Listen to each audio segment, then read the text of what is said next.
Les invitamos a escuchar el Catecismo de la Iglesia Católica, dirigido por Monseñor José Ignacio Munilla.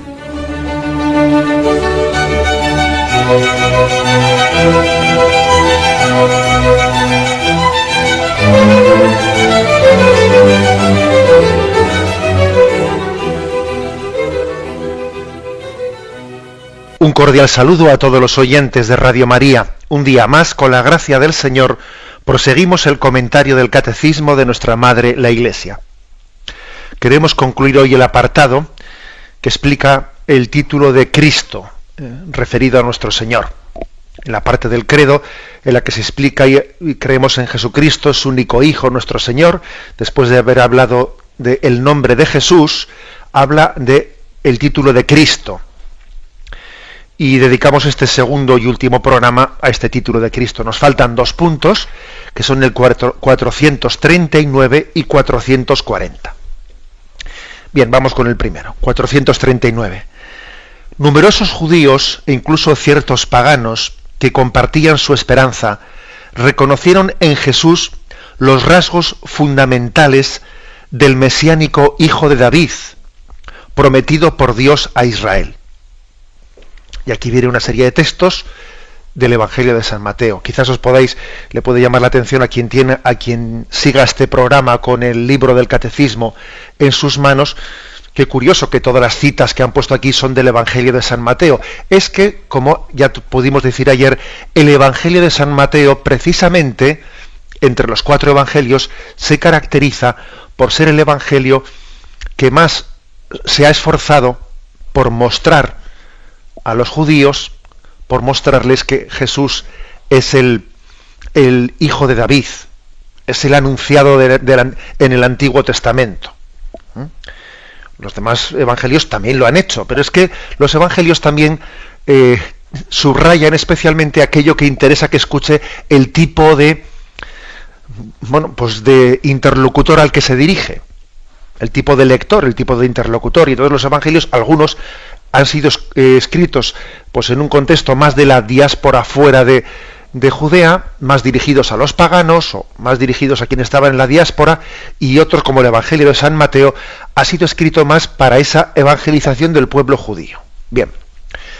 Bueno, pues la afirmación esta primera, interrumpimos la lectura del punto, luego seguimos, es que había numerosos judíos, pero no solo judíos, sino ciertos paganos, que no formaban parte del pueblo de Israel, que estaban expectantes por ver si esa promesa de la llegada de un Mesías, de un hijo de David, acontecía.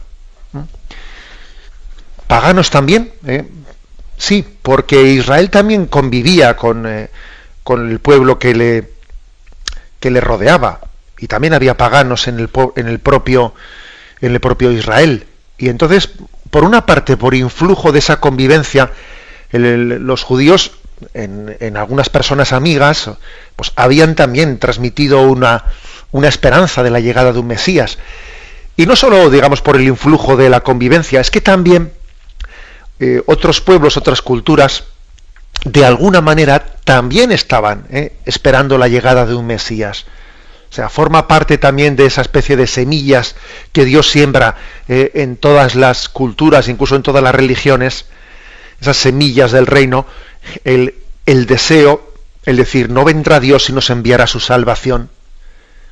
Dios, en su misericordia y en su poder, no nos enviará un profeta suyo para liberarnos de nuestra suerte, de nuestro pecado, etcétera. Es decir, que esa promesa de la llegada de un Salvador conectaba plenamente, por supuesto, con la esperanza de los judíos en el Antiguo Testamento, pero también, claro que también conectaba de alguna manera con las expectativas de muchos paganos que deseaban también ver la llegada de un Salvador. Bien, entonces, por ejemplo, aquí unos cuantos textos. Mateo 2, capítulo 2. Bueno, el hecho de que no nos olvidemos que cuando Jesús nace en Belén, en tiempos del rey Herodes, unos magos vienen de Oriente. Mateo no habla de reyes, habla de unos magos, vienen de Oriente y se presentan en Jerusalén diciendo: ¿dónde está el rey de los judíos que ha nacido? pues hemos visto una estrella en el oriente y venimos a adorarle. Esta figura de estos personajes, de estos magos venidos de oriente, nos está hablando de que también en el mundo pagano había una expectación, incluso existía una tradición en la que cuando una estrella comenzaba a verse, cuando nacía, entre comillas, una estrella, que nosotros ya sabemos que eso de que nazca una estrella no es que haya nacido en ese momento, sino que es que la luz ha llegado a la Tierra, pero bueno, desde nuestra perspectiva decimos ha nacido una estrella. El nacimiento de una estrella era considerado como un signo de que Dios había enviado un profeta. Entonces ellos ven el nacimiento de una gran estrella, o sea, llega a la Tierra la luz de una potente estrella que, fijaros, igual tendría miles de millones de años luz, pero había llegado hasta la Tierra la luz en ese momento, y los magos de Oriente, viendo ese signo, dicen: Dios ha enviado un profeta. Y se ponen en camino. Se ponen en camino siguiendo la estela, siguiendo la luz de esa estrella. Esto está, como digo, nos está poniendo en una escena en la que había una búsqueda de Dios. Este es el hombre que busca a Dios. Estos astrólogos, o estos sabios astrólogos de Oriente, ligan su astrología, la ligan a una búsqueda de Dios. Más textos, por ejemplo, Mateo 9:27. Cuando Jesús se iba de allí, al pasar le siguieron 2 ciegos gritando: «Ten piedad de nosotros, hijo de David».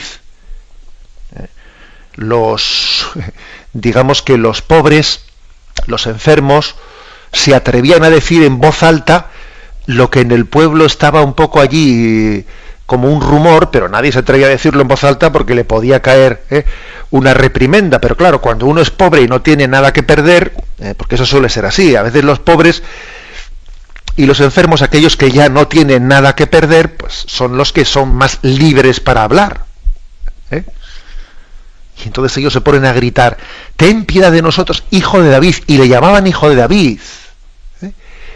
Y la promesa decía que vendría un profeta, un hijo de David, que regiría al pueblo con justicia, cuyo reino no tendría fin, etcétera. Y eso, pues, me imagino que cuando les escuchasen a su alrededor dirían: bueno, pues mira, algunos dirían: mira, son unos ciegos, son unos pobres, no les hagamos mucho caso. Otros dirían: ¿tendrán razón estos? Otro texto, Mateo 12:23, lo parecido, ¿no? Entonces fue presentado un endemoniado ciego y mudo. Él le curó, de suerte que el mudo hablaba y veía. Toda la gente atónita decía: ¿no será este el hijo de David? La expectación mesiánica crece. Los milagros que hace Jesús son milagros para... Sí, por una parte obviamente nacen de su corazón misericordioso. O sea, Cristo hace milagros, hace estos signos para manifestar que es la misericordia la que le mueve. O sea, que a Cristo no le mueve nada más que la misericordia.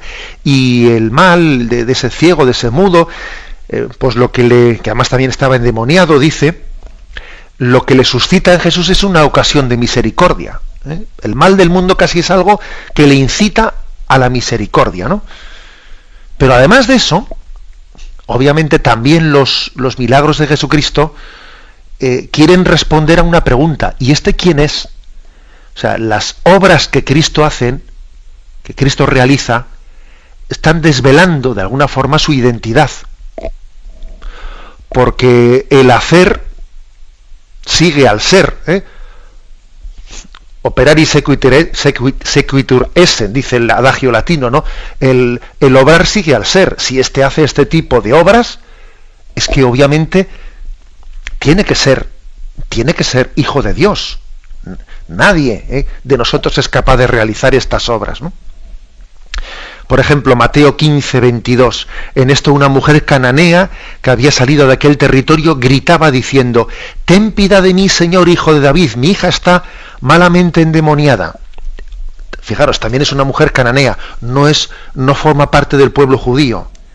Y Jesús le prueba, y además es uno de los textos más llamativos, en los que Jesús, que sabemos que es misericordioso, le prueba tremendamente a esta mujer y le dice: no está bien echar el pan de los hijos a los perros, ¿no? Como diciendo: tú eres cananea, tú no eres del pueblo judío y estás viniendo a mí. Y esa mujer, reaccionando a esa prueba de humildad que Jesús le pone, le dice: es verdad, Señor, pero también a veces los perritos se alimentan de las migajas que caen de la mesa de sus señores.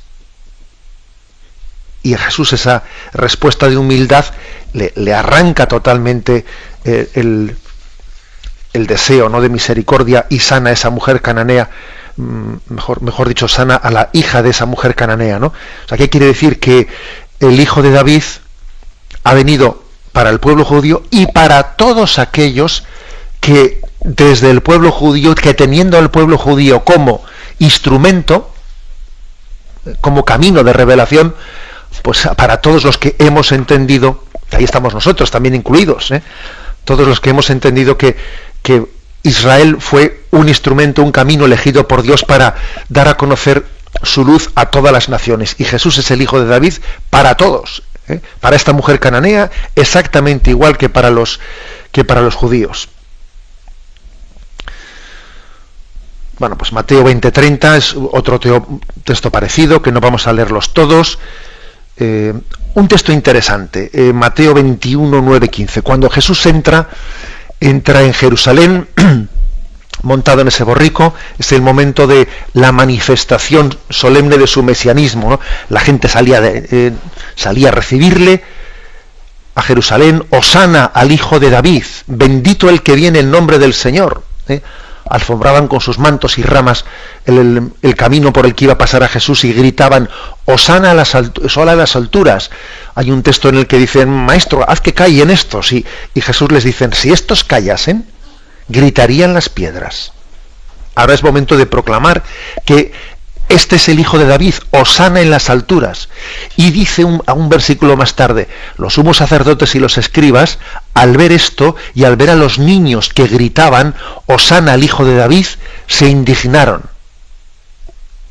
¿Pero qué es esto, hombre? ¿Pero cómo puede la gente gritar Hosana al Hijo de David? O sea, había, lógicamente, los sumos sacerdotes y los escribas eran conscientes más que nadie de qué suponía decirle a Jesús Hosana al Hijo de David.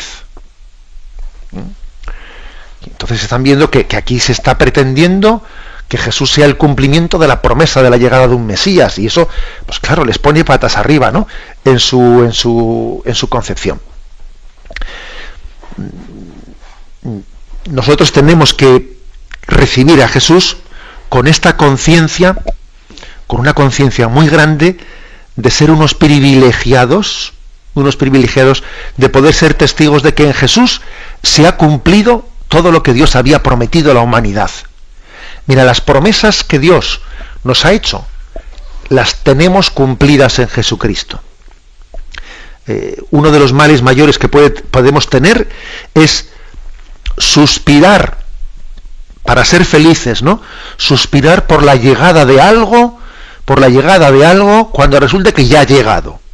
Oye, tú, no estés soñando en la llegada de no sé qué escenario, no sé qué acontecimiento, no sé qué cuento de hadas, ¿no?, para que tú seas feliz si ocurriese esto, si ocurriese lo otro, sí, ¿no? Pero que ya ha llegado el don que esperabas para ser feliz, que es Jesucristo. Que no estés esperando a que te toque la lotería, que no, que la lotería ya te ha tocado. O sea, esto es importante. Nosotros, no sé si caemos en cuenta de lo que es decir que Cristo es el esperado de las naciones. Es la promesa de salvación cumplida en nuestra vida. Bien, continúa el punto del catecismo que estamos comentando, continúa diciendo: Jesús aceptó el título de Mesías al cual tenía derecho. Es decir, Jesús no dijo: no es verdad, no digáis eso de que yo soy el Hijo de David, que yo soy el Mesías. O sea, Jesús no rechazó ese título. Por ejemplo, cuando está hablando con la samaritana, con la que tiene ese encuentro, ¿no?, está en el capítulo 4 de San Juan, tiene junto al pozo de Jacob ese encuentro entrañable con la mujer samaritana, y hay un momento en el que ya en la cumbre de ese diálogo le dice la mujer: sé que va a venir el Mesías, el llamado Cristo. Cuando venga, Él nos lo explicará todo. Y le dice Jesús: soy yo el que está hablando contigo. Fijaros qué momento cumbre, ¿no?, de la revelación. La mujer le dice: bueno, mira, yo sé que va a venir el Mesías, yo muchas cosas no las entiendo, yo estoy hecho un lío, pero cuando Él venga, Él nos lo explicará todo. Y Jesús de repente le dice: soy yo el que está hablando contigo. Yo creo que la sorpresa que esa mujer pudo tener al escuchar esas palabras debiera de ser la nuestra cada vez que escuchamos el Evangelio, cada vez que Jesús nos dice una palabra que es la definitiva. Bueno, es un texto impactante si sabemos leerlo, ¿no? Juan 11:27, algo parecido, cuando ha muerto Lázaro, aquel amigo de Jesús, de la familia de Betania, y Jesús acude y habían pasado unos días de su muerte, y tiene el diálogo entre Jesús y las hermanas de Lázaro, Marta y María, y hay un momento en el que, consolándolas, Jesús les llega a decir: yo soy la resurrección y la vida. ¿Crees esto? Y ella le dice: sí, Señor, yo creo que tú eres el Cristo, el Hijo de Dios, el que tenía que venir al mundo. María y Marta están en este momento llevando a cumbre el reconocimiento en Jesús. Fijaros, porque es que es muy fuerte que ese reconocimiento lo hagas en alguien que encima era amigo tuyo, porque es que Jesús tenía una relación de amistad con esta familia, ¿no?, de Betania. Y claro, que tú hayas ido teniendo una relación de amistad con una persona, hasta que poco a poco vas descubriendo que ella pues no es una persona como otra cualquiera, que es que estamos hablando de que es, dice, el Cristo, el Hijo de Dios, el que tenía que venir al mundo. Bien, recuerdo para no perder un poco el hilo de la exposición, que estamos comentando el título de qué significa Cristo, y decíamos que el título Cristo pues es la traducción al griego de lo que en hebreo se dice Mesías. Mesías es en hebreo, Cristo es en griego, y en castellano, en español se dice Mesías, se dice ungido, el ungido, el elegido, el enviado. Bueno, pero es decir, Jesús aceptó este título. O sea, Jesús no dijo, no digáis eso. No dijo eso. Jesús dijo: soy yo el que está hablando contigo. Pero también es verdad que aunque aceptó el título, tenía reservas, tenía prudencia, porque una parte de sus contemporáneos tendían a comprender esto de una forma demasiado humana, esencialmente política. Entonces, por ejemplo, es frecuente ver que Jesús, después de que él hace un milagro, dice: vete y no se lo digas a nadie. Eso se repite con frecuencia en los evangelios. Se llama esto, llaman los exégetas, el secreto mesiánico. Es decir, Jesús reconocía que era el Mesías, pero lo hacía de una manera discreta, prudente. O sea, no hasta que no llegó el momento culminante de su vida, él tenía cuidado para que no fuese manipulada políticamente pues esa proclamación de Jesús como Mesías. Porque había sectores del pueblo de Israel que unían eso de que llegase el Mesías a que aquí hubiese una revolución para liberarnos de los romanos. Tenían esa concepción política del Mesías. Entonces Jesús era prudente, no negaba nunca que él fuese el Mesías, pero también pedía discreción. Incluso a veces, como he dicho antes, realiza un milagro y le pide a tal persona que sea discreta, que podría parecer una contradicción, porque claro, Jesús hacía sus milagros para manifestar quién era, pero dependiendo del contexto en el que estuviese, también pedía discreción. ¿Y esto es contradictorio? No, no es que sea contradictorio, sencillamente es cómo llevar adelante una revelación, pero en un contexto complicado, en el que Jesús tiene que descubrir quién es Él, pero al mismo tiempo tiene que tener cuidado de que la gente no entienda equivocadamente eso. Bueno, o sea, Jesús administra esa revelación y lo hace pues con ese tono, ¿no? Por ejemplo, en Mateo 22, versículo del 41 al 46, después de que los fariseos, para ponerle a prueba, Jesús dice, ¿no? Para ponerle a prueba, no con buena intención, le preguntan, maestro, ¿cuál es el mandamiento principal de la ley? A ver qué responde. Y cuando Jesús responde, claro, y responde de una manera pues incuestionable, el principal mandamiento es amarás a Dios con todo tu corazón, con toda tu alma, con todo tu ser, y el segundo es amarás a tu prójimo como a ti mismo. Claro, se quedan callados, le han preguntado para ponerle a prueba, y Jesús le responde de esa manera, y como decimos popularmente, les tapa la boca. Y entonces Jesús, aprovechando ese momento, dice, bueno, y entonces Jesús les propuso esta cuestión. O sea, pasó al contraataque, si me permitís. Jesús, después de que le han puesto esa trampa, él responde, el principal mandamiento es amarás al Señor, dice, pero Jesús les propuso esta cuestión. Después de haberles tapado la boca, ¿no? Dice, ¿qué pensáis acerca del Cristo? Del Mesías esperado. ¿Qué pensáis acerca del Cristo? ¿De quién es hijo? Le dicen, de David. Y Jesús les dice, pues, ¿cómo David, movido por el Espíritu, le llama Señor?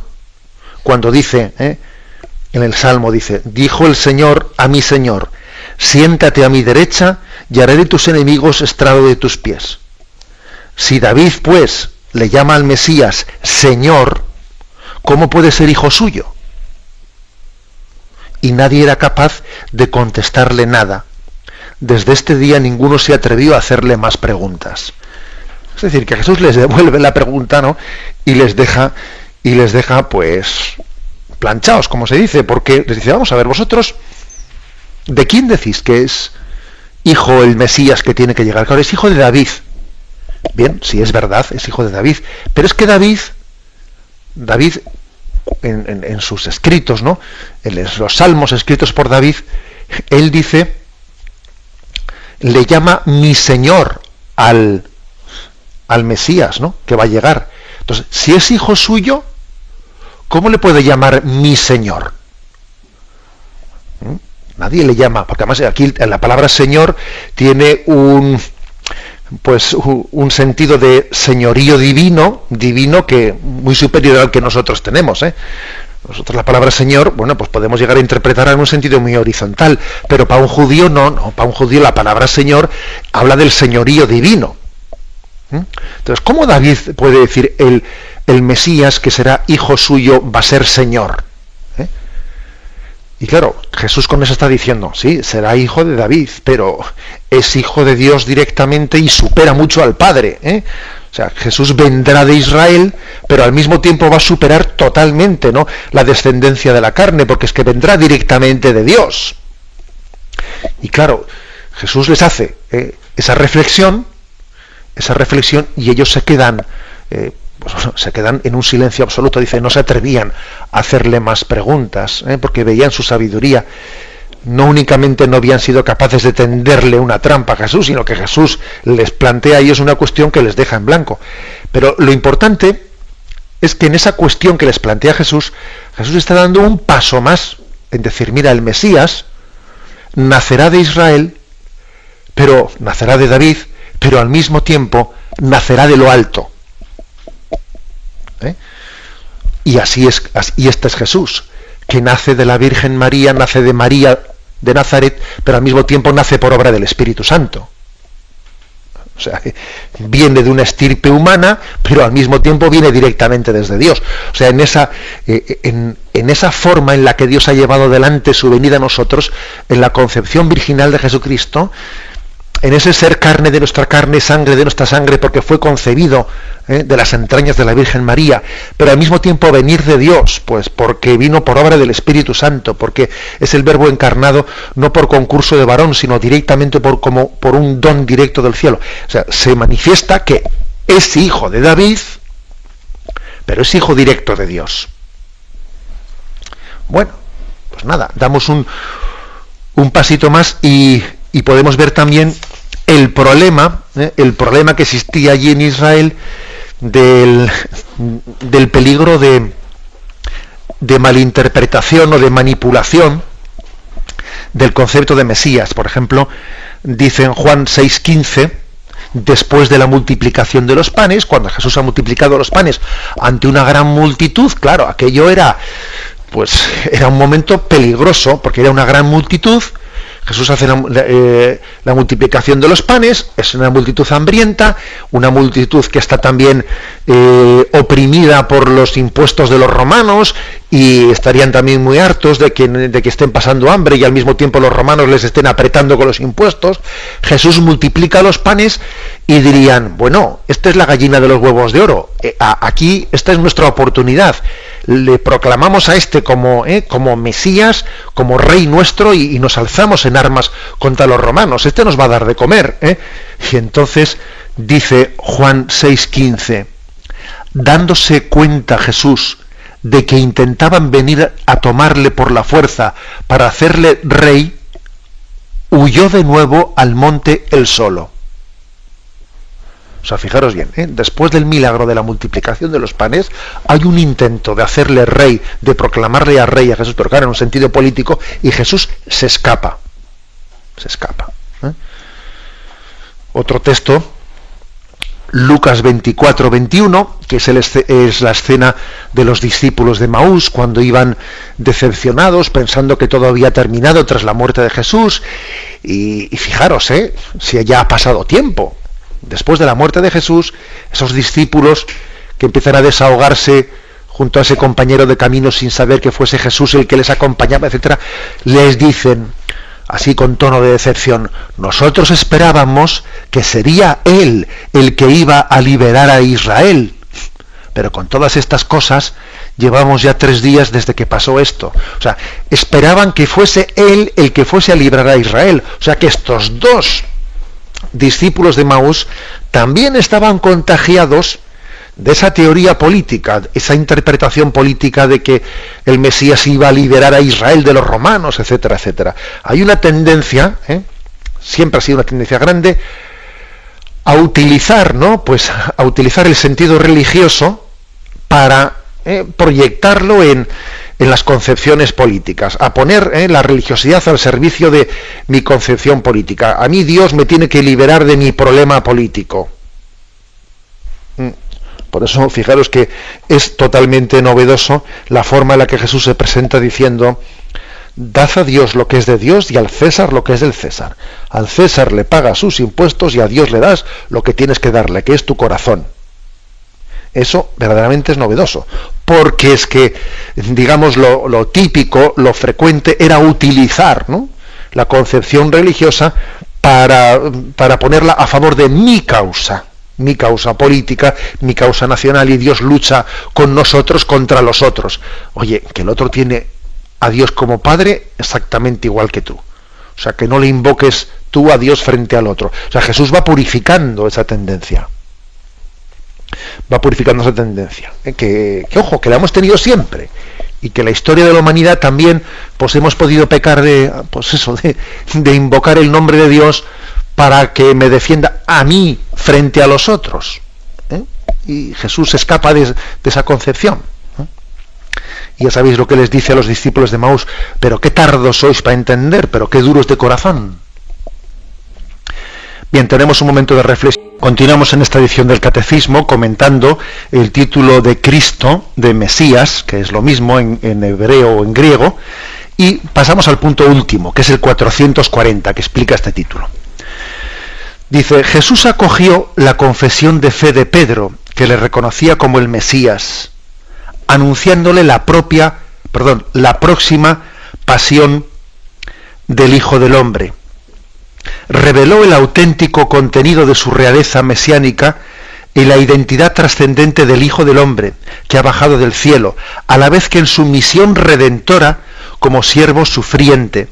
El Hijo del Hombre no ha venido a ser servido, sino a servir y a dar su vida en rescate por muchos. Por esta razón, el verdadero sentido de su realeza no se ha manifestado más que desde lo alto de la cruz. Solamente después de su resurrección, su realeza mesiánica podrá ser proclamada por Pedro ante el pueblo de Dios. Sepa pues con certeza toda la casa de Israel que Dios ha constituido Señor y Cristo a este Jesús a quien vosotros habéis crucificado. Bueno, entonces decíamos en la intervención anterior que Jesús aceptó el título de Mesías, título de Cristo, pero que también fue prudente porque veía que podía ser manipulado para una interpretación política.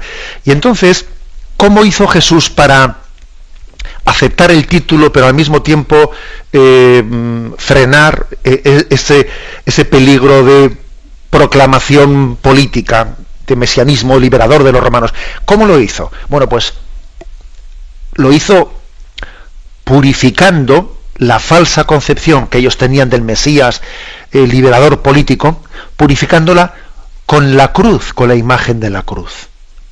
Les decía, sí, yo soy Mesías, el Mesías que dices, pero Dios me ha llamado a la cruz, a dar la vida, y el Hijo del Hombre será entregado a la cruz, etc. Entonces, claro, eso sí que rompía el esquema. Vamos a ver, pero ¿cómo el Mesías, el que nos viene a liberar, él va a ser sacrificado? Pues si a él le sacrifican, pues aquí le hemos fastidiado, porque nosotros lo que esperábamos es que sacrificados ya estamos nosotros. Lo que queríamos es que viniese alguien a liberarnos de esta pasión que estamos sufriendo.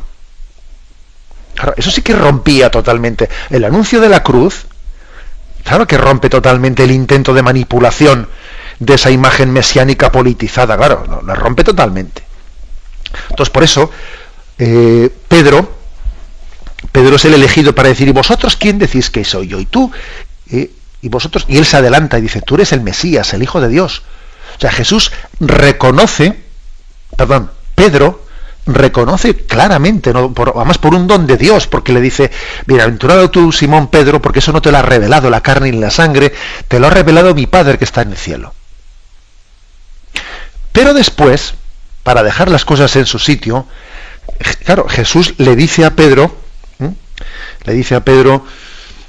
que va a padecer, que va a ser entregado y que morirá en la cruz. Y entonces, tomándole aparte, Pedro se pone a reprenderle a Jesús y le dice, lejos de ti, Señor, eso no va a ocurrir aquí, nosotros no vamos a permitir que a ti nadie te ponga la mano encima. Y él se volvió a Pedro y le dice, quítate de mi vista, Satanás, que tú piensas como los hombres y no piensas como Dios.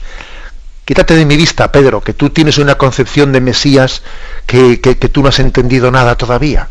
O sea, fijaros cómo Jesús está educando, le pega un tirón de orejas a Pedro, pero vamos, como pocas veces se ve en el Evangelio, que es que le llama Satanás. Le pega un tirón de orejas, ¿por qué? ¿Por qué le llama Satanás? Porque también Jesús estaba sintiendo la tentación de Satanás de intentar apartarle de ese camino mesiánico humilde por el camino de la cruz. También Satanás pretendía que Jesús cayese en esa tentación del mesianismo triunfalista. Acordaros de que en las tentaciones del desierto, una de las tentaciones del desierto dice, y entonces el diablo, llevándole al alero del templo, subiéndole hasta el alero del templo, desde el cual se veía todo Jerusalén, le dice, tírate de aquí abajo y que tus ángeles te cojan y te bajen hasta la plaza, ¿no? Claro, era una tentación triunfalista mesiánica. Imaginaros que Jesús hubiese entrado en Jerusalén, no montado en un borrico, y humildemente, sino bajado por unos ángeles desde el alero del templo. Vamos, eso hubiese sido algo irresistible, ¿no? Ahí no hubiese habido nadie que lo hubiese tosido. Pero Jesús rechazó esa tentación. Y él entró en Jerusalén de una forma humilde, que estaba prediciendo lo que iba a ser la cruz. La cruz iba a ser el trono de Jesucristo, el trono de Dios. Él viene a reinar, pero a reinar desde la cruz. No desde la sede de Pilato, no desde el pretorio. Mira, Porque podía haber reinado, entro aquí, le echo a Herodes, o le echo a Pilato, le echo a quien sea y me siento en este trono. No, el trono de Jesús es la cruz. Es que, claro, Jesús está rompiendo esquemas, está purificando y está interpretando, ¿no?, auténticamente, pues, toda la promesa de qué supone que llegue el Mesías, pero purificando de las concepciones nuestras políticas y siempre manipuladoras del mensaje de Dios. Bueno, pues entonces Jesús tiene esa corrección tan fuerte,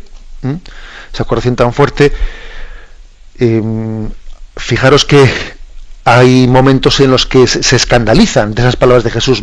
Por ejemplo, Juan 6:22 dice, después del discurso del pan de vida: es duro este lenguaje, ¿quién puede escucharlo? Y sabiendo Jesús que en su interior que sus discípulos murmuraban, les dijo: ¿esto os escandaliza? Y cuando veáis al Hijo del Hombre subir a donde estaba antes. O sea, que Jesús comienza a utilizar la imagen del Hijo del Hombre como una imagen también para explicar qué significa el Mesías. Porque la imagen del Hijo del Hombre era una imagen, sí, trascendente. Por ejemplo, tenemos varios textos del Antiguo Testamento en los que se habla de el Hijo del Hombre, o sea, el Mesías será como el Hijo del Hombre que vendrá del cielo. Fijaros que aunque a nosotros la palabra Hijo del Hombre nos sugiera, Hijo del Hombre, nos sugiera más bien la imagen de la humanidad, en realidad en el Antiguo Testamento el título de el Hijo del Hombre sugiere más bien la divinidad, porque hay textos que dicen vendrá del cielo como el Hijo del Hombre. O sea, es un texto que proclama la gloria de Cristo. Pero Jesús presenta la imagen del Hijo del Hombre, para que no sea manipulada en ese sentido que decíamos triunfalista, la presenta conjugada con la imagen del siervo sufriente, el siervo de Yahvé. El Hijo del Hombre no ha venido a ser servido, sino a servir y a dar su vida en rescate por todos. Y tenéis, por ejemplo, el famoso texto de Isaías 53, que es el que solemos leer el Viernes Santo: mas plugo a Yahvé quebrantarle condolencias. Si se da a sí mismo en expiación, verá descendencia, alargará sus días, y lo que plazca a Yahvé se cumplirá por su mano. Por las fatigas de su alma verá luz. Por su conocimiento justificará mi siervo a muchos, y llevará las culpas de ellos. Por eso le daré su parte entre los grandes, y con poderosos repartirá despojos, ya que indefenso se entregó a la muerte, y con los rebeldes fue contado, y él llevó los pecados de muchos. ¿Recordáis ese texto?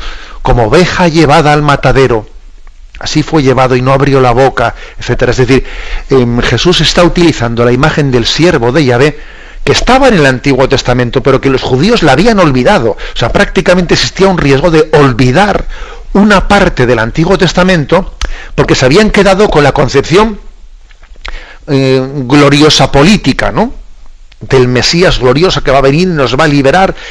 Y entonces, claro, pues para hacer esa imagen de Dios manipulada, lo que siempre ocurre: cojo este texto, me olvido del otro, y al final, claro, y viene Jesús a recordarles la integridad del Antiguo Testamento. Ojo, no me cojáis una imagen del Antiguo Testamento y me la saquéis de contexto olvidando la otra, porque Jesús es el Hijo del Hombre, es ese que viene del cielo bajado de la nube, y es el siervo de Yahvé, ese que carga con los pecados de todos, ese que no tiene apariencia de hombre, porque es maltratado, porque es desfigurado, porque es abofeteado, y está, o sea, y es uno y es otro.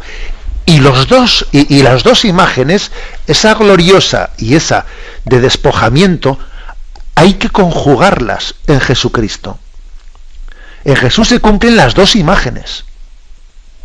¿No? O sea, que como veis, aquí hay toda una pedagogía y hay un esfuerzo muy grande por parte de Jesús de dar cumplimiento a las imágenes, pero de educarlas, Se suele decir, y esto tiene muchas aplicaciones en nuestra vida, que Jesucristo no solo ha venido a dar respuesta a nuestras preguntas, a colmar nuestros deseos, sino que también ha venido a que se susciten en nosotros las verdaderas preguntas y los verdaderos deseos.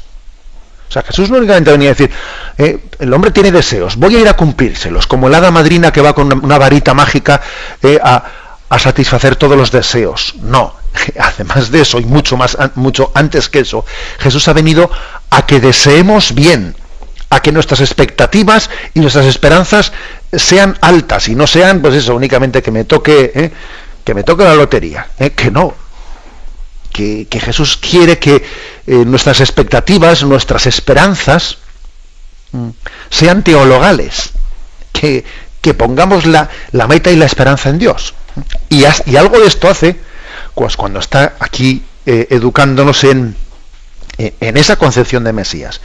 El Mesías, el Cristo, es una especie de mezcla, con perdón de la palabra, ¿no? Una especie de mezcla entre la imagen del Hijo del Hombre trascendente que viene del cielo y la imagen del siervo doliente de Yahvé. Y por esto, en realidad, la realeza de Cristo se manifiesta máximamente desde la cruz. Es en la cruz donde Cristo manifiesta toda su realeza. Hay algunas imágenes pictóricas, etcétera, que han, por ejemplo, el Cristo de Velázquez, que han representado un Cristo sereno en la cruz, que está en un momento de tortura, ¿no? Pero al mismo tiempo su serenidad manifiesta como su victoria sobre la muerte. Su victoria sobre la muerte. Entonces es su realeza. Por cierto que hace poco tuve ocasión de hacer ejercicios espirituales, que también los obispos hacemos ejercicios espirituales y además lo necesitamos mucho. Y hubo una meditación que me tocó especialmente el corazón, ¿no? En la que el predicador nos decía que, bueno, en la resurrección de Jesús se manifiesta el poder de Dios. Pero decía una cosa que yo no había escuchado nunca, y decía que es que el poder de Dios se manifiesta de alguna forma más todavía en la muerte que en la resurrección, porque decía, es que el Hijo de Dios resucite, bueno, pues es connatural con su condición divina, lo lógico es que el Hijo de Dios tenga vida y vida eterna, ¿no? Pero decía, pero que el Hijo de Dios muera, que Dios muera,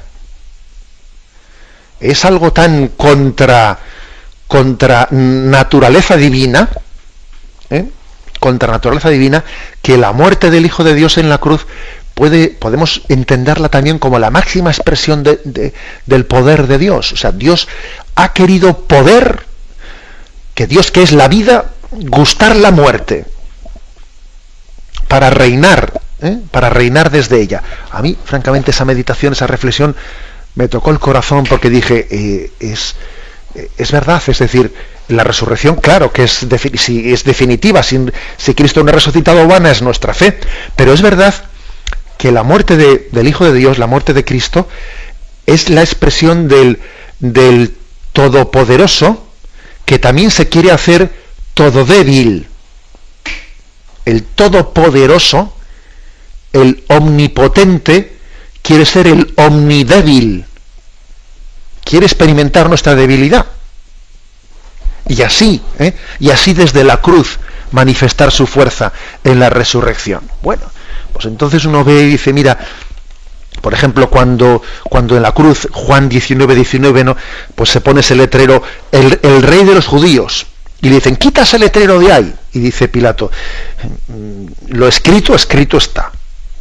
Este ha dicho rey de los judíos y yo lo voy a poner ahí. Y ese letrero que había sido discutido, ponlo, quítalo, que dice Pilato, yo lo dejo, es como si dijese, si estos callan, gritarán las piedras, gritarán esas palabras, no escritas en 4 idiomas. Este es el rey de los judíos. Y también es emblemática esa imagen que cuenta Lucas 23, uno de los malhechores colgados le insultaba, ¿no eres tú el Cristo, el Mesías? Pues sálvate a ti y a nosotros. Pero el otro le respondía diciendo, ¿es que no temes a Dios? Tú que sufres la misma condena, le dice el otro ladrón, y nosotros sufrimos con razón, porque tenemos lo que nos hemos merecido, ¿no? Pero este Jesús, ¿qué mal ha hecho? Y le decía, no, Jesús, acuérdate de mí cuando vengas con tu reino. Jesús le dice, hoy mismo estarás conmigo en el paraíso. Es decir, que Cristo está reinando, está manifestando plenamente su mesianismo desde la cruz, que es el trono de su realeza y es el lugar que mejor revela qué es ser Mesías, qué es ser Cristo, qué es ser el ungido. Y bueno, y termina este punto del catecismo diciendo pues que Hechos 2:36, que sepa pues, ¿no?, todo Israel con certeza, que Dios ha constituido Señor y Cristo a este Jesús a quien vosotros habéis crucificado. En el crucificado, en la crucifixión y en la resurrección hay como una, decir, es la gran proclamación: Cristo, el Mesías, es el Señor. Jesús es el Señor, para gloria de Dios Padre. Entendido Señor como la manifestación del señorío de Dios. Lo dejamos aquí y ya hemos concluido la explicación de este título de Cristo, de Mesías. Damos paso a la intervención de los oyentes. Podéis llamar para formular vuestras preguntas al teléfono 917-107-700. 917-100. Hablamos. Hola, buenos días, con Juan Miguel de Alicante. Adelante, Juan Miguel. Mire, buenos días. Primero que nada, gracias a Dios por lo que actúa por medio de Radio María y usted en la tierra. Bueno. Y luego, pues un poco lo que ha remarcado últimamente, estoy un poco nervioso la primera vez que llamo. Estamos en familia. Exacto. Que ha comentado que el mismo Dios, ¿no?, como que la grandeza de Dios está en la muerte de Dios, ¿no? Y es un poco, yo he meditado alguna vez sobre lo que, Dios mío, ¿por qué me has abandonado?, ¿no? Y es un poco, he caído, si hace referencia también a eso, ¿no?, a que el mismo Dios se entrega hasta él mismo, muere hasta el amor, y entonces es cuando siente el abandono de quien es. Y de ahí la expresión, Dios mío, ¿por qué me has abandonado? No sé si un poco va ligado a eso, o está ahí la grandeza, ¿no?, que remarcaba de que el mismo amor renuncia al amor, o sea, muere hasta ello, y entonces es ahí donde está la grandeza y la entrega, ¿no? Pues mire, le hago un comentario al respecto. Recuerdo también, recuerdo como una anécdota de mis años de seminarista, que estábamos en la mesa, creo que era el desayuno, y estábamos hablando así de cuestiones de fe y de teología, ¿no? Y recuerdo haber dicho yo a un compañero que me parecía pues que la fiesta central, ¿no?, la fiesta central de nuestra fe cristiana, pues tenía que ser la encarnación, el momento en que Dios se hace hombre, porque es infinitamente mayor, ¿no?, la distancia que Dios recorre de ser Dios, de tener meramente una condición divina, a bajarse y a hacerse hombre, que me parecía que ese salto era mayor que el salto de, siendo hombre ya, morir, ¿no? Y decía, es que el salto de ser hombre a morir me parece más pequeño que de ser Dios a hacerse hombre, ¿no? Y me acuerdo que un compañero me dijo, sí, pero es que fíjate que el momento de la muerte hay una prueba, o sea, Dios ha querido asumir una prueba que es la de experimentar el abandono, en ese Dios mío, ¿por qué me has abandonado? Que obviamente el Padre nunca puede abandonar al Hijo, pero sin embargo el hecho de que haya tenido esa experiencia, aunque lo haya llegado a sentir, aunque no haya llegado a serlo, pero ahora haya pasado por la experiencia de sentir el abandono, la verdad es que el abajamiento por parte de Dios es todavía superior, es decir, es que el salto que ha dado Dios de que en el momento de la muerte, claro, no es un morir, yo muero, pero en fondo sé que dentro de nada no voy a resucitar, luego lo que estoy pasando este momento malo no tiene ningún tipo de no es eso, o sea, es decir, la experiencia que Jesús ha sentido es una experiencia de abandono, en la que no ha querido ahorrarse, o sea, Jesús no ha querido ahorrarse nada de lo que es la experiencia humana. Bueno, pues por eso digo que el momento de la muerte de Dios puede llegar a ser el momento más grande, porque es como si por amor a nosotros hubiese como experimentado también la noche oscura del no ser amado, o sea, y eso que Jesús es el Hijo eternamente amado por el Padre, pero por amor al Padre y por amor a nosotros, el Padre también le ha dado a gustar de la experiencia de la noche oscura, del no sentir las cosas. Por amor ha experimentado, ¿no?, el abandono. Y entonces me parece que es la cumbre de la manifestación del amor. Con esto no estoy diciendo que la resurrección no se manifieste, por supuesto, ¿no? O sea, es que no se puede separar muerte de resurrección. Es que es lo mismo, es que son dos misterios que van unidos. Proclamamos tu muerte, anunciamos tu muerte y proclamamos tu resurrección. Pero creo que esta reflexión pues sí que nos ayuda mucho a entender la profundidad de lo que supone el que Dios manifieste su gloria muriendo por amor por nosotros. Damos paso a un siguiente oyente. Buenos días. Buenos días, monseñor. Adelante. Soy Lourdes de Madrid. Adelante. Mire, quería hacerle una pregunta sobre Hechos 8:26. Hechos 8:26, donde aparece Felipe bautiza a un eunuco. Aquí precisamente Felipe, el eunuco iba leyendo el siervo sufriente de Isaías, pero mi pregunta es, primero el eunuco quiere ser bautizado, pero Felipe en el versículo 35 le anuncia la buena nueva y luego lo bautiza. ¿Esto es así o puede ser a la inversa? Esa es mi pregunta. Muchas gracias. De acuerdo. Bien, ese pasaje es el pasaje en el que dice que el ángel le manda a Felipe, dice: levántate, marcha corriendo por el camino que baja de Jerusalén a Gaza. Se levante, parte, y entonces allí se encuentra un etíope eunuco, que además dice que era alto funcionario de Candace, reina de los etíopes, que estaba caminando, se pone junto a él, está leyendo el pasaje de Isaías, y entonces primero le instruye y luego le bautiza. La oyente pregunta, bueno, ¿eso tiene que ser así? ¿Primero instruir y luego bautizar? ¿O primero bautizar y luego instruir? Bueno, pues en los evangelios vemos con claridad que cuando los adultos se bautizan, es primero instruir y luego bautizar.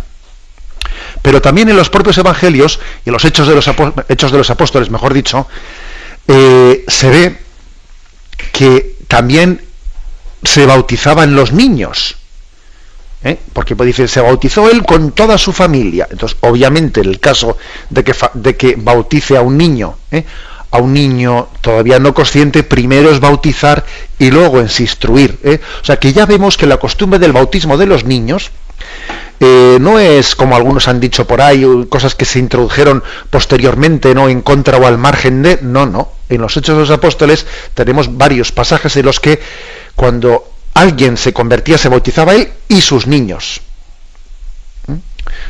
Luego, lo lógico es cuando alguien es adulto, lo lógico no es, o sea, lo propio es que cuando alguien es adulto sea primero ser instruido y luego ser bautizado. Pero el bautismo de los niños, que primero reciben la gracia y luego van creciendo en conciencia de lo que han recibido, también es una forma de proclamar de que el don de Dios nos precede.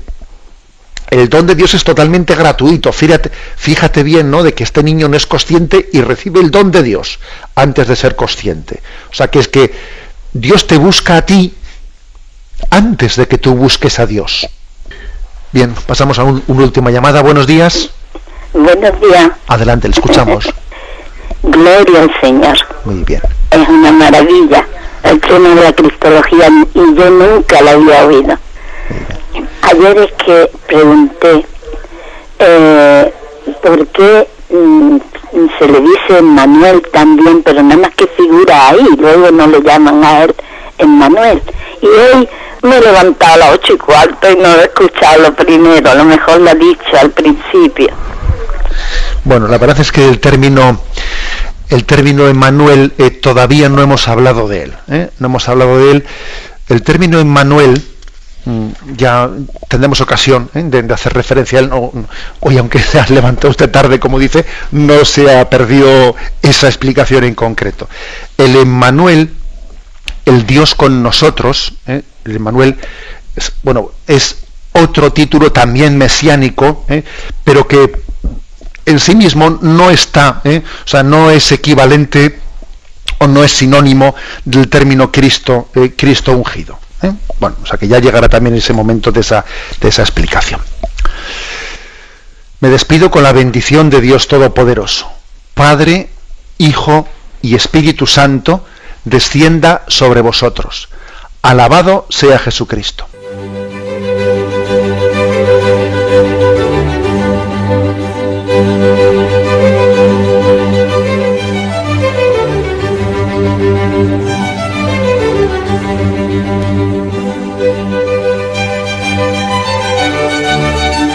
Han escuchado en Radio María el Catecismo de la Iglesia Católica, un programa dirigido por Monseñor José Ignacio Munilla.